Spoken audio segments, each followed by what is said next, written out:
सबको जय मसीह की।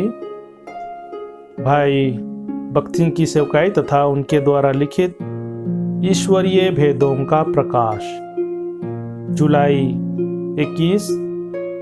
आज का वचन, क्योंकि हमारा पल भर का हल्का सा क्लेश हमारे लिए बहुत ही महत्वपूर्ण और अनंत महिमा उत्पन्न करता जाता है। दूसरा कुरिन्थियों अध्याय 4 पद 17। हर एक कामों के लिए दाहिना हाथ अति उपयोगी है। बहुत कम ही लोग हैं जो बाएं हाथ का उपयोग करते हैं। इसलिए जब याकूब ने मेरे दाहिने हाथ का पुत्र अथवा मेरे सामर्थ का पुत्र ऐसा नाम दिया, तब इसका मतलब था कि जिस दुख में बिन्यामीन ने जन्म लिया था उसके द्वारा अंत में उससे अधिक बल एवं अधिक आनंद प्राप्त होगा। बिन्यामीन की मां की मृत्यु प्रसूति के समय में ही हो गई थी, इसलिए मां का प्रेम क्या है इसे वह नहीं जानता था। परंतु बिन्यामीन के कारण ही आगे चलकर यूसुफ की कृपा उसके भाइयों पर हुई। उसके भाई यूसुफ को तुच्छ समझते थे, परंतु बिन्यामीन को देखते ही यूसुफ का मन पिघल गया और उसने अपने भाइयों को केवल क्षमा ही नहीं की परंतु उनको इनाम भी दिया। इस रीति से जो दुख हमें परमेश्वर के दाहिने हाथ लाता है उस विषय में बिन्यामीन कह रहा है। दुख एक कीमती एवं अमूल्य अनुभव है जो हमें परमेश्वर के समीप लाता है और उसके सामर्थ्य का उपयोग करने का आनंद हमको देता है।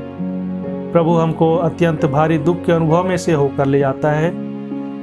छोटी उम्र में हमारे माता पिता को वह उठा ले, हमारे बच्चों को अथवा पति को या पत्नी या अन्य प्रियजनों को वह उठा ले अथवा मित्र विश्वासघात करे, तब यह दुख किस वजह से हमारे ऊपर आ पड़ा है इसे हम नहीं जानते। परंतु जो दुख आ पड़ता है उसके द्वारा हम ईश्वरीय अनुग्रह पाते हैं।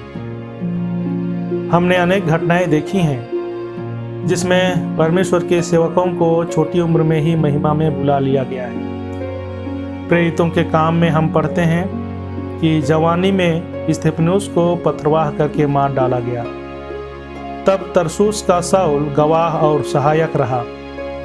चमकते हुए चेहरे से स्तिफनुस ने कहा कि हे प्रभु, यह पाप उन पर मत लगा।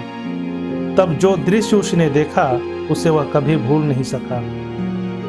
आगे चलकर पौलुस ने खुद मसीह के खातिर अनेक दुख उठाए। दूसरा कुरिन्थियों अध्याय 11 पद 24 से 28।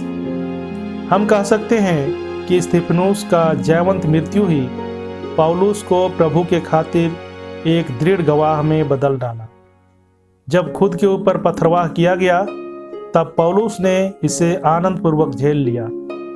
इसी प्रकार से उसने कमी घटी, निर्धनता और जहाज टूटने के अनुभवों को भी आनंद पूर्वक झेल लिया।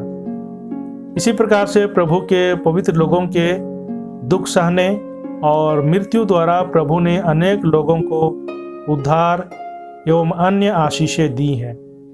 प्रभु आपके साथ रहे और आपको आशीष दे।